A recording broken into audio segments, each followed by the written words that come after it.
स्वागत है आपका NCERT history and social science channel पर।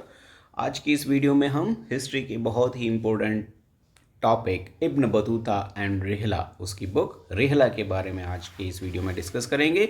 ये जो टॉपिक है इसमें हम देखेंगे किस तरह इब्न बतूता एक अर्ली ग्लोब ट्रोटर था, काजी ऑफ दिल्ली बना, उसके बाद एम्बेसडर टू चाइना उसको रिक्रूट किया गया मोहम्मद तुगलक द्वारा। किस तरह से उसने इंडियन सिटीज़ के बारे में क्या क्या लिखा, किस तरह से उसने इंडिया के पोस्टल सिस्टम के बारे में जानकारी दी है और क्या उसने भारत में दास प्रथा के बारे में बताया है। तो इन सारी बातों को लेकर आज के इस वीडियो में हम डिस्कस करेंगे। बहुत ही इम्पोर्टेंट है ये। इब्न बतूता और रेहला मध्यकालीन भारत के प्रमुख ऐतिहासिक स्रोतों में उसका नाम आता है। तो करते हैं आज के इस टॉपिक को, इब्न बतूता एंड रेहला। ठीक है, अगर हम इब्न बतूता की बात करें तो इब्न बतूता जो है उसे अन अर्ली ग्लोब ट्रोटर के रूप में माना जाता है। वो विश्व का ऐसा पहला यात्री था जिसने पैदल और जानवरों की सहायता से विश्व के 3 बड़े बड़े महाद्वीपों की यात्राएं की, अफ्रीका, यूरोप और एशिया। और इसी वजह से उसे जो है ग्लोब ट्रोटर भी कहा जाता है। Ibn Battuta was an African traveller who came from Morocco. अब इब्न बतूता के जीवन परिचय की बात करें तो इब्न बतूता जो है अफ्रीका के मोरक्को देश का रहने वाला था और अफ्रीका की मोरक्को देश में ही was born in Tangier. Tangier नाम की जगह पर उसका जन्म हुआ था। वो बहुत सारी भाषाओं का और लिटरेचर का जो है नॉलेज रखता था। He learn literature and other scholarly works at his young age. बहुत जल्दी उसने बहुत सारे ग्रंथों का अध्ययन किया। He considered that knowledge gained through travel is more important source than books. अब उसकी जो बातें हैं उसमें सबसे प्रमुख जो जानकारी है वो ये है कि वो किताबी ज्ञान से ज़्यादा देख कर, घूम कर जो है प्रैक्टिकल नॉलेज जो गेन किया जाता है उसको ज़्यादा इम्पोर्टेंस देता था। उसका ये मानना था कि knowledge gain through travel is more important than the books. फिर he love travelling and went far off places exploring new words and peoples. और इसी वजह से, इसी ट्रैवलिंग के शौक की वजह से उसने दुनिया की बहुत सारे जगहों की यात्राएं की, बहुत सारे नए नए दुनिया के क्षेत्रों को देखा, जाना, वहाँ के लोगों को जाना और उन सब की जानकारियाँ उसने जो है बाद में अपनी बुक में लिखी।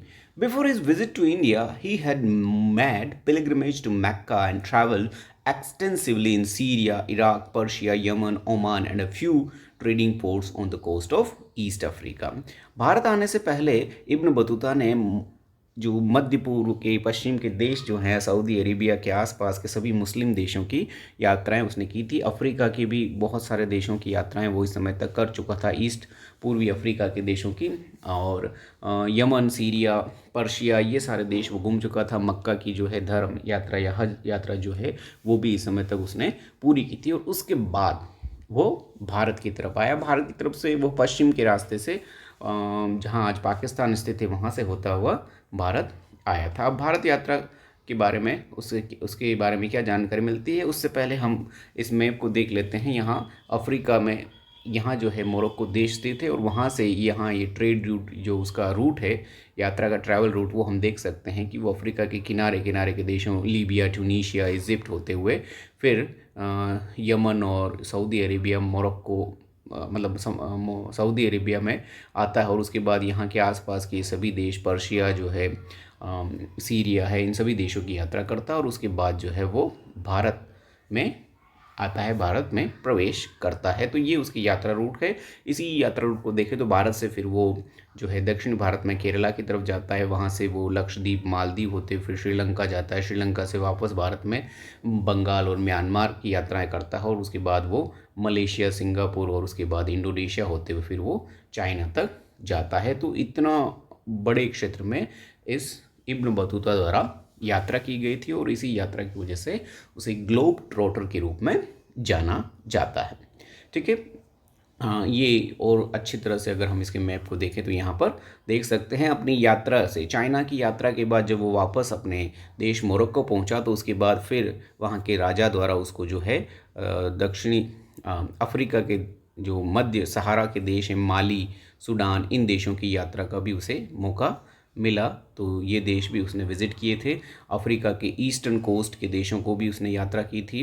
तो एक बहुत बड़े क्षेत्र में उसने यात्रा की और इसी वजह से यूरोप में भी टर्की और यहाँ के जो क्षेत्र हैं वहाँ तक वो यात्रा कर चुका था। स्पेन देश की यात्रा भी उसने की थी। तो बहुत अधिक ज्ञानी और बहुत सारे जगहों की जानकारी इब्न बतूता को थी। ठीक है। अब कैसे उसने अपनी यात्राएं शुरू की, तो in 1342 as an ambassador of Mohammad bin Tughlaq he went to China to meet the Mughal ruler. ठीक है। इससे पहले literary and scholastic education didn't quench his thirst for knowledge. किताबों से और जो साहित्य उसने पढ़ा था, वो सारा जो नॉलेज उसने गेन किया था, वो उसकी सीखने की, जानने की इच्छा को पूरी नहीं कर पाया। वो और अधिक जानना चाहता था। So he formally believed that travelling different parts can enhance the knowledge of a person instead of reading books. और जैसा कि हमने पहले ही पढ़ा कि वो ये मानता था कि पुस्तकों से ज़्यादा व्यक्ति द्वारा खुद घूम फिर कर जगहों की जानकारी जो ली जाती है वो ज़्यादा अच्छी होती है, ज़्यादा सही होती है। तो इसी वजह से ही started his journey around the world in 1332 he set up his journey for India। 1332 में वो भारत की यात्रा के लिए रवाना हुआ। His profound knowledge of Sharia impressed Muhammad bin Tughlaq who appointed him as qazi of Delhi.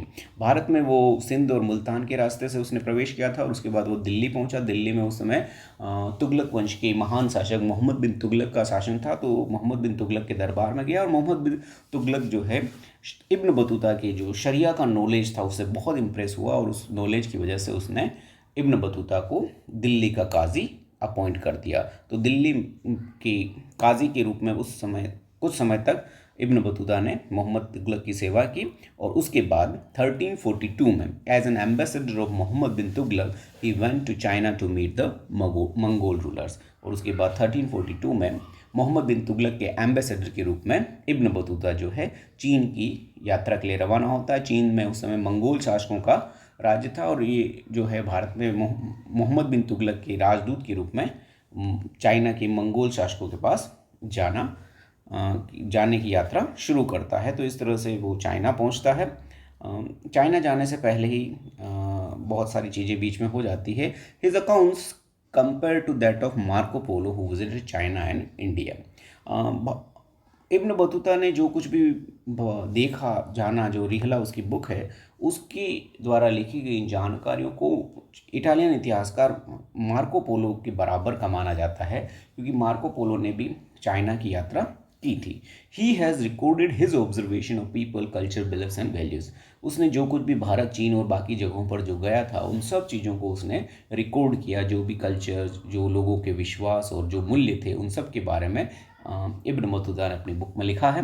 He also noted that travelling from one place to the other took a long time and was insecure. लेकिन इन सारी यात्राओं में इब्न Battuta ने अपनी book में ये भी लिखा है कि इतनी लंबी जर्नी जो की जाती है वो बहुत ज़्यादा असुरक्षित होती है और उसमें बहुत अधिक समय लगता है। इब्न बतूता को भी बहुत सी बार बहुत सारे खतरे का सामना करना पड़ा। डाकुओं ने लूट लिया था, बहुत सी बार वो गिरफ्तार हो गया था। मोहम्मद बिन तुगलक ने भी उसको जेल में डाल दिया था और फांसी की सज़ा देने वाला था। तो ऐसी बहुत सारी घटनाएं जो है इनसिक्योरिटी की और डेथ थ्रीट्स जो है इब्न बतूता को फेस करने पड़े थे। तो लंबी यात्राएं जो है इस तरह के रिस्क के साथ होती है, वो उसने मेंशन किया है। Spend several years travelling through North Africa, West Africa, West Asia, Central Asia, India and China. उसने अपनी पूरी जीवन में बहुत सारे क्षेत्रों की यात्राएं की थी। जो 3 महाद्वीपों के बारे में हमने डिस्कस किया, अफ्रीका, एशिया और यूरोप के बहुत बड़े भाग में उसने ये समय बिताया था। और इन सारी यात्राओं की कहानियां जो है उसने बाद में रिकॉर्ड कर ली। जो मोरक्को के शासक थे उन्होंने इब्न बतूता को प्रेरित किया कि वो अपनी इन सारी यात्राओं की जो कहानियां हैं या जो जानकारियां हैं उनको वो रिकॉर्ड करे। और उनके कहने पर उसने एक बुक लिखी। एक बुक में इन सबको रिकॉर्ड किया गया जिसका नाम था रिहला। ठीक है।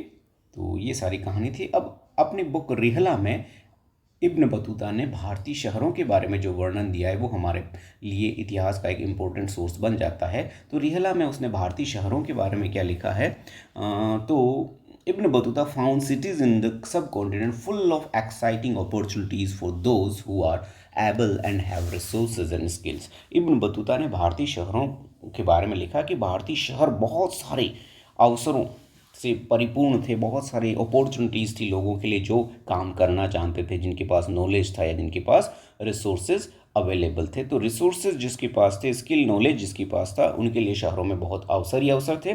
The cities were densely populated. भारतीय शहर जैसा कि शुरू से ही रहा है, बहुत ज़्यादा पॉपुलेटेड होते थे एंड प्रॉस्परस, लेकिन साथ ही साथ बहुत धनी भी थे। Cities were disrupted during Wars and invasion. और ये जो शहर है, जब अचानक से युद्ध या आक्रमण होते थे तब बहुत जल्दी अस्त व्यस्त हो जाते थे, ये खाली हो जाते थे। इस तरह की जानकारियाँ भी इब्न बतूता ने लिखी है। Is account said that streets in many cities were crowded and bright and colourful, markets were with full of many varieties of goods. Ibn Battuta ने भारतीय शहरों के बारे में लिखा है कि जो शहर की गलियाँ थी वो भीड़ भरी रहती थी हमेशा, और उन शहरों में और उन गलियों में बहुत सारे मार्केट लगते थे जहाँ पर बहुत सारी वैरायटी की वस्तुएं जो है खरीदी और बेची जाती थी। तो भारतीय बाज़ारों में जो है अनेक वैरायटी की वस्तुएं मिलती थी, ये इब्न बतूता लिखता है। He describe Delhi as a vast city with a great population, the largest in India. और इब्न बतूता ने दिल्ली के बारे में लिखा है कि दिल्ली जो शहर था वो बहुत ज़्यादा विस्तृत शहर था, बहुत बड़ा शहर था, बहुत ज़्यादा यहाँ की जनसंख्या थी, और उसके अकॉर्डिंग वो शायद उस समय भारत का सबसे बड़ा शहर भी रहा था। Bazaars were not only places of economic transaction but also the hub of social and cultural activities. Ibn Battuta के अनुसार भारतीय बाजार जो है सिर्फ आर्थिक गतिविधियों के ही केंद्र नहीं थे, जहाँ आर्थिक चीज़ों का ही लेन देन नहीं होता था, बल्कि वहाँ पर बहुत सारी सामाजिक और सांस्कृतिक गतिविधियाँ, मेले, उत्सव, त्यौहार जो है वो भी मनाए जाते रहे थे। तो बाजार जो है इस तरह की सभी तरह की गतिविधियों के प्रमुख केंद्र के रूप में थे। Many bazaars had mosque and a temple with spaces for public performance by dancers and singers. ज़्यादातर भारतीय शहरों में मस्जिद और मंदिर दोनों ही होते थे, और इन मंदिर और मस्जिदों के आसपास जो है बहुत सारे नाचने गाने वाले लोग जो रहते थे वो अपने परफॉर्म करते थे, और उसके द्वारा अपनी अर्निंग लिवलीहुड जो है वो प्राप्त करते थे। Ibn Battuta noted that the cities obtain it's wealth from villages. Ibn Battuta का ये मानना था कि भारतीय शहरों की समृद्धि का मुख्य कारण जो है वो गांवों की समृद्धि, गांवों से शहरों को समृद्धि प्राप्त हुई है। अब गांवों से शहरों को कैसे समृद्धि प्राप्त होती थी, तो उसका ये कहना था कि this was because of the agricultural productions with 2 crops a year. और उसका यह मानना था कि भारतीय गाँवों में खेती का प्रोडक्शन इतना अधिक मात्रा में होता है, हर भारतीय गांव में लगभग प्रत्येक वर्ष 2 फसलें तो उगाई ही जाती थी, और इन 2 फसलों के उगाए जाने की वजह से गांव में प्रोडक्शन, खाने पीने की कोई कमी नहीं थी, चीज़ें बनाने के लिए कच्चे माल की कोई कमी नहीं थी, और इसी वजह से शहरों में इतनी सारी जो है आर्थिक गतिविधियाँ चलती थी। तो वो सब गाँवों पर निर्भर थी। गाँवों के इस एक्सेस एग्रीकल्चर प्रोडक्शन की वजह से शहर जो है यहाँ के समृद्ध थे। He said that there was a great demand for Indian textile like cotton cloth, fine muslin, silk, brocade and satin. और उसका ये कहना था कि भारतीय कपड़े की पूरे विश्व भर में बहुत ज़्यादा डिमांड थी। स्पेशली यहाँ के जो सूती कपड़े, मसलिन या मलमल के कपड़े जो थे, सिल्क रेशम के कपड़े, ब्रॉकेड और सैटिन के जो कपड़े थे, वो विश्व भर में उनकी बहुत अधिक डिमांड रहती थी। He further says that certain varieties of fine muslin were so expensive that could be worn only by the nobles and the very rich। और उसने ये भी मेंशन किया अपने रिहला में कि भारतीय कपड़ा जो है वो मसलिन जो कपड़ा होता था बहुत ही बारीक मुलायम कपड़ा रहता था, और ये इतना महंगा होता था कि सिर्फ कुछ अमीर पैसे वाले धनी लोग ही इस कपड़े को अफोर्ड कर पाते थे। तो ये सारी जानकारियाँ जो है भारतीय बाजार और भारतीय व्यापार के बारे में इब्न बतूता द्वारा लिखी गई है। ठीक है।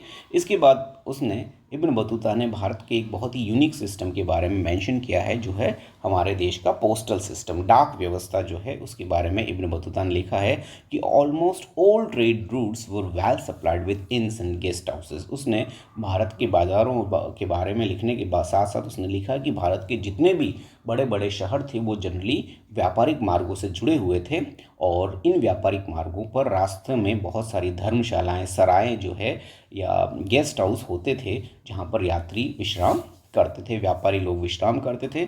Ibn Battuta was amazed by the efficiency of the postal system. और इसके साथ ही साथ इब्न बतूता को भारत में एक जो बहुत यूनिक चीज़ लगी, जिससे वो बहुत ज़्यादा आश्चर्यचकित हुआ, वो था भारत का पोस्टल सिस्टम, डाक व्यवस्था।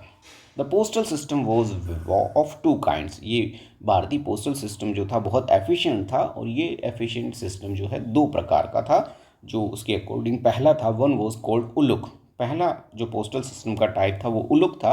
उलुक का मतलब हॉर्स पोस्ट, घोड़े वाली पोस्ट रहती थी, जहाँ पर जो सूचनाएं देने वाला मैसेंजर होता था वो घोड़े की सहायता से एक प्लेस से दूसरे प्लेस पर या एक पोस्ट से दूसरी पोस्ट तक सूचनाओं को पहुंचाने का काम करता था, उसे उलुक कहते हैं। और दूसरा जो फुट पोस्ट होती थी, पैदल जो डाकिया होता था वो दावा कहलाती थी, डाक व्यवस्था। और इसमें वो एक पोस्ट से दूसरी पोस्ट तक जो है पैदल ही वो मैसेंजर जो है सूचना पहुंचाने वाला पैदल सूचनाएं पहुंचाता था। लेकिन ये दोनों ही काम इतना फास्ट होता था कि राजधानी तक सूचनाएं पहुंचने में बहुत ही कम समय, विद इन फ्यू डेज जो है ये सूचनाएं राजा तक पहुंच जाती थी। और इसी वजह से उसने इस डाक व्यवस्था की एफिशिएंसी को बहुत अच्छा पाया है।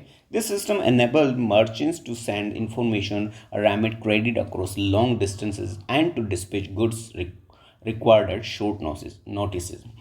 इब्न बतूता के अनुसार ये जो पोस्टल सिस्टम था, ये सूचनाएं पहुंचाने का सिस्टम इतना अच्छा था कि न सिर्फ राजाओं को बल्कि जो व्यापार था उसकी उन्नति में भी इस सिस्टम का बहुत बड़ा कंट्रीब्यूशन था, क्योंकि व्यापारी एक स्थान से दूसरे स्थान पर जल्दी से जल्दी सूचना पहुंचा पाते थे।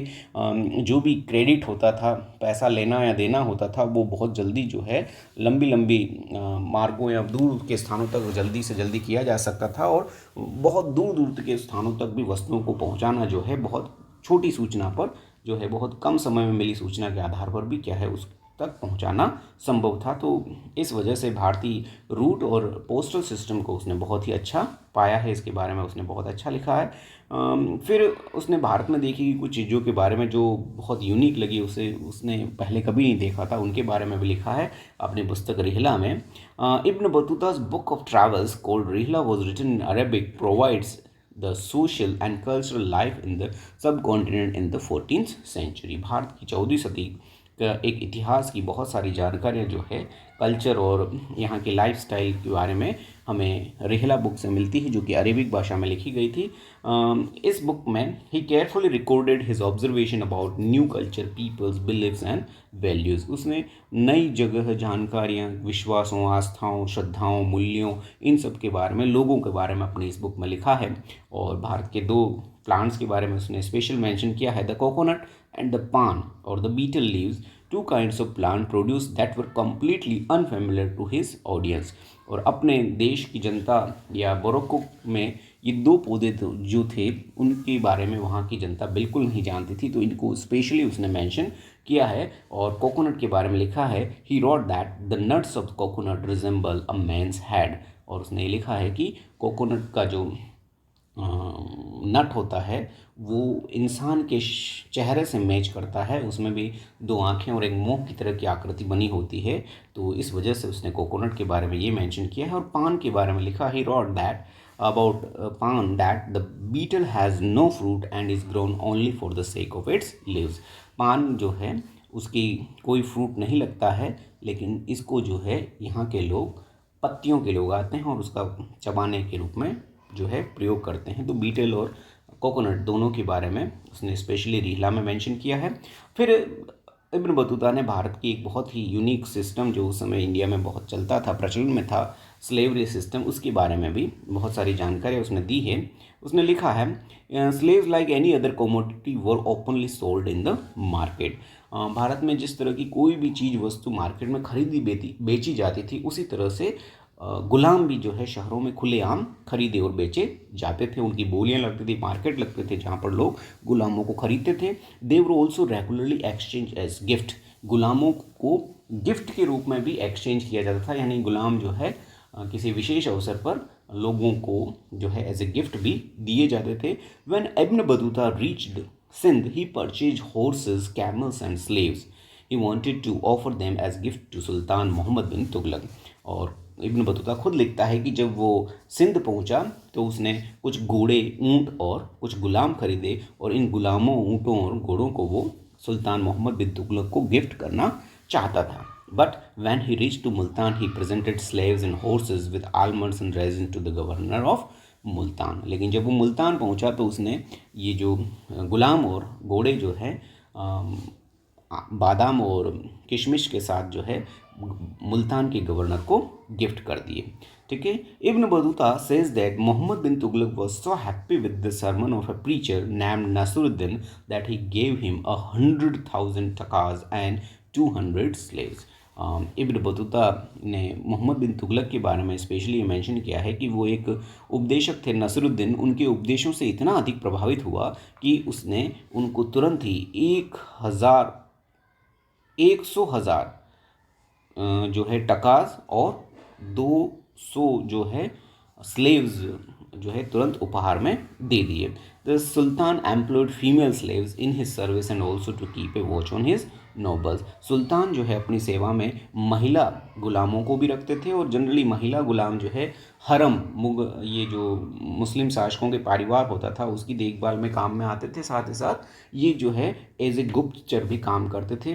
मैसेंजर और सीक्रेट इन्फॉर्मेशन जो है जनरली जो राजा के बड़े बड़े मंत्री अधिकारी होते थे जिन पर वो नज़र रखना चाहता था, तो ऐसे में वो इन महिला गुलामों का प्रयोग करता था। The slaves were also engage for domestic work but they were given low wages.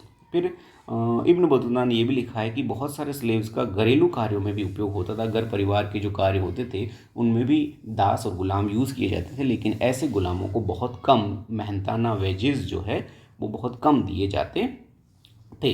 Ibn Battuta found that services particularly indispensable for carrying women and man on palanquins और डोला। और इब्न बतूता के मानना था कि उस समय गुलाम बहुत महत्वपूर्ण होते थे, स्पेशली लोगों को जो चल नहीं सकते थे या जो बहुत धनी रिच लोग होते थे जो पैदल चलना पसंद नहीं करते थे, ऐसे लोगों को उस समय पालकियों में और डोली में बिठाकर लाया ले जाया जाता था। तो उन पालकियों और डोलियों को लाने ले जाने कर उठाकर लाने ले जाने का काम जो है ये गुलाम करते थे और उस कार्य में इनका सबसे अधिक कंट्रीब्यूशन होता था।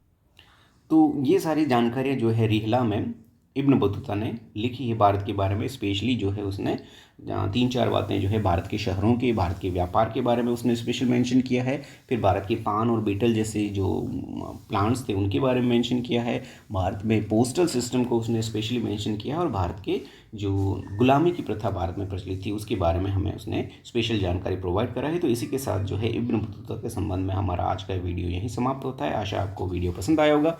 Thank you for watching my video. Don't forget to like, comment, share and subscribe to my channel. Subscribe करना बिल्कुल मत भूलिएगा। Thank you. Have a nice